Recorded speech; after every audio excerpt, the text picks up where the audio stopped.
If you think that we should give South Africa different treatment, I'm open to that because I think they are a unique problem. Well, they're a unique problem for America. Correct. I mean, they're our enemy right now. Hartlike goeie naand kykers en luisteraars, baie welkom by hierdie uitsending. Jy het nou so vinnige uittreksel gesien waar die senator in Amerika van die staat Louisiana, John Kennedy, nou amptelik offisieel hardop sê, blaatant sê, dat Suid-Afrika is nou 'n vyand van Amerika. Nou ja, kykers en luisteraars, ons weet dat die voormalige reeds afgesterwe sekretaris-generaal van Amerika, Henry Kissinger, 33 graadse vrymesselaar, so 'n persoon, 'n individu wat baie goeie insaag en geweet het wat in die geheime onderwêreld beplan word deur hierdie bose magte vir ons aardbewoners, as ek dit nou maar so kan vereenvoudig. So 'n baie, nie net ingeligte persoon nie, maar 'n persoon wat oral senior op hoë vlak verteenwoordigend was. En hy het gesê, to be an enemy of the US is dangerous. Dit het Henry Kissinger gesê, by aanhaling, to be an enemy of the United States is dangerous. Hy het nog so 'n stukkie in die aanhaling aangegaan, to be a friend of the United States is fatal. So maak daarmee wat jy wil. Hoe dit ook al sê, of jy 'n vriend of 'n vyand is van die nuwe wêreldorde, Babyloniese stelsel, doringbos, mofskaap, noem hom wat jy wil, dis alles dieselfde regeringsmasjien. Dit wat Jesus vir ons gesê het, ons stryd gaan wees teen die owerhede, die regerings en die maghebbers van hierdie eeu. Dit is wat hy vir ons gesê het, dis wat ons sien. So baie eenvoudig. Maar wat ons dan in gedagte moet onthou, kykers en luisteraars, is dat Jeffrey Sachs, professor Jeffrey Sachs, Amerikaanse Jood, wat ek beskou as een van die mees ingeligte, geopolities ingeligte persone tans op die aarde. En hy het vir ons gesê 'n tyd gelede, ek het in een van my video's hom aangehaal, ons hoef hom nou nie weer aan te haal nie, waar hy net gesê het dat, en ons almal weet dit, wanneer daar 'n regeringsverandering geloods word, 'n regime change. Ons het dit nou gesien in Iran, waar Mossad erken het, kanaal 13 en kanaal 14, Israeliese media, wat gesê het, selfs die voormalige sekretaris-generaal Pompeo van Amerika, het ook gesê geluk aan die Mossad-agente tussen die opstokers en die protesgangers en so meer. So ja, dis geen geheim nie, dis openlik op die Israeliese kanale is dit genoem, as ook deur die voormalige sekretaris-generaal van Amerika, ook waarin hy hulle geluk gewens het daarin. So daar het ons net weer nou onlangs 'n daadwerklike poging gesien. En ons sien daardie poging het weer gepaard gegaan met geweld.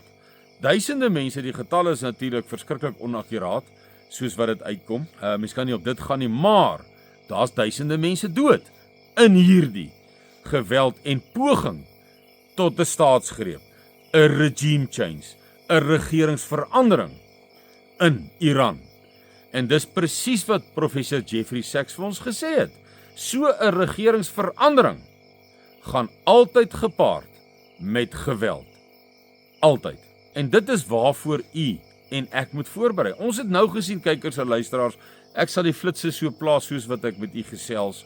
Ons het nou gesien net in Port Elizabeth, waar daar een van hierdie kragmaste omgeval het, of van hulle of meer, maar in dit was daar vir 'n geruime tyd, 'n week of 2 of langer, ek ken nie presiese detail nie, maar was daar nie krag en watervoorsiening in groot dele van Port Elizabeth nie. En u sal op die artikel sien, en die van u wat daar was, die watertankers wat skielik water moes aanry, die kerke en Spar wat vir die mense uitgenooi het en gesê het, bring julle banke, julle laaibanke, julle powerbanks, daai wat jy die loopfone mee laai, bring hulle, dat ons daardie kragbank kan laai, en kerke het uitgenooi, Spar het uitgenooi, om al hierdie inverters en alles, dan nou te probeer bly laai. En dan was daar ook instansies wat gesê het, sit julle gevriesde ware in swart sakke, sit 2 nommers met jou naam en van op die sak, sodat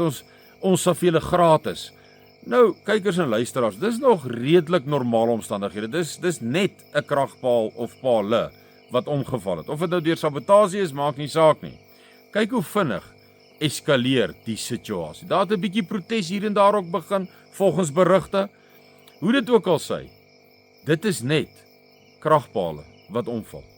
Jy weet, een van my provinsiale leiers, dat weet my uit Oos-Transvaal uit, waar hulle nou in sekere plekke in Oos-Transvaal steel hulle die metaal, die yster van hierdie maste, wat die kabels van Eskom dan nou hou en dra, en dan met die omval van hierdie maste, dan is daar nou skade op die kabels en alles wat daarmee saamgaan.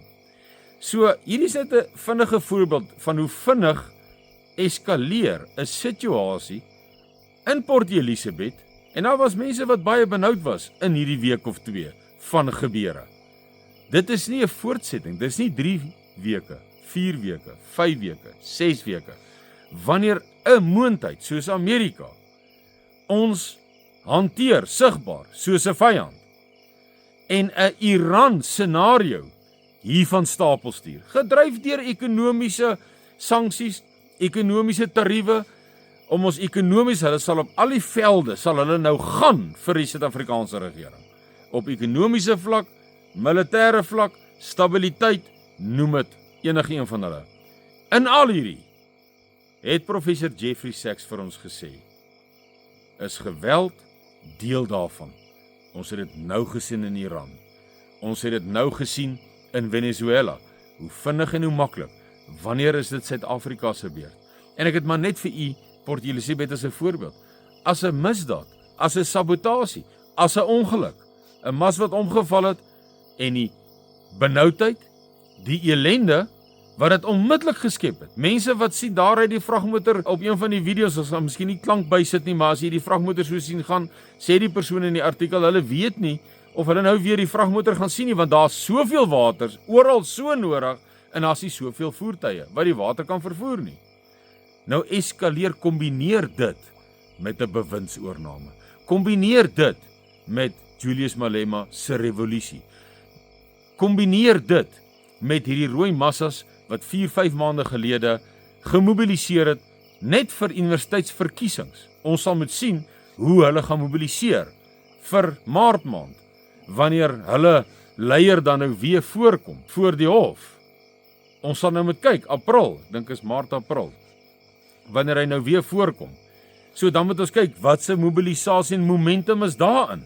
Kombineer dit met Umkhonto we Sizwe, met geweld tydens 'n staatsgreeppoging, regime change is die Engelse woord daarvoor, vir 'n regeringsverandering, wat ons het nou gesien.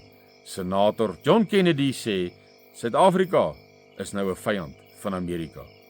En in dit, kykers en luisteraars, is dit mos net logies dat dit gaan verrykende gevolge hê. Jy weet, iemand wat nou nog nie 'n prepper is, 'n voorbereider, iemand is wat voorberei nie, sê ek vir u, my pa het altyd gesê, as ek regtig aanjaag as 'n kind, wat 'n kind mos mag gereeld doen, dan het hy gesê, jy moet jou kop laat lees. Nou ja, ek sê vir u, as jy vandag nie op een of ander wyse voorberei nie, u kan vir my sê, u kan nie, u dit nie, daai verskoning, mense, ek sê dit in liefde, daai verskoning gaan vir jou niks beteken, as jy nie water en kanne by jou huis het nie. Daai verskoning gaan vir jou niks beteken, as jy nie voedsel spaar, ekstra, by die huis het nie. Dit gaan vir jou niks beteken. Daai verskoning gaan vir jou niks beteken.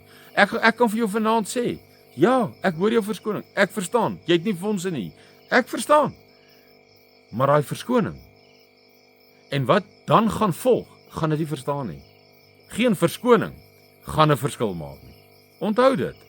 Dit is die harde werklikheid.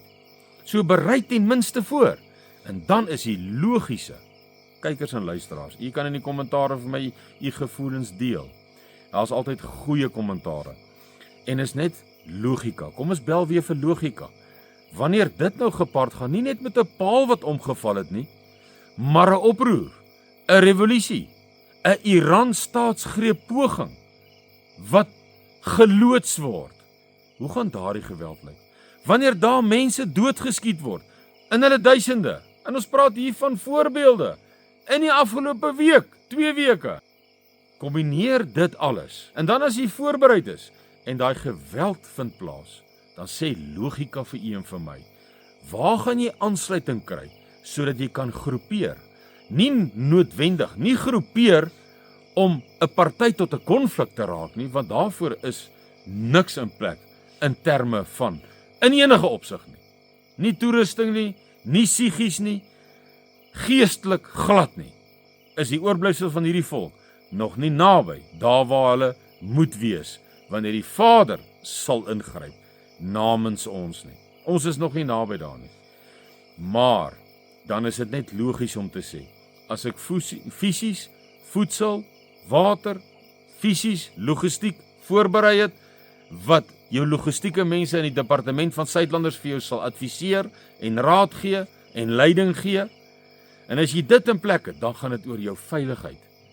En daarom sal ons mense aanraai, aanbeveel om uit gebiede van konflik, daar waar dit in Iran, waar duisende mense op straat geskiet word, en alles daarmee saam in Suid-Afrika, al die polarisasie, die opsweping van die massas, wat ek vir u 2-3 video's nou gewys het, van waar die regering, by name die president, ministers, om nie te praat van Malema nie, om nie te praat van Umkhonto we Sizwe nie, kan u dink met wat se energie gaan dit dan gepaard gaan. En dan wil jy nie daar wees waar sulke geweld plaasvind, soos Roger Thiel, die profeet van Amerika, gesê het, some of you will be in that fires, some of you will be surrounded by that fires.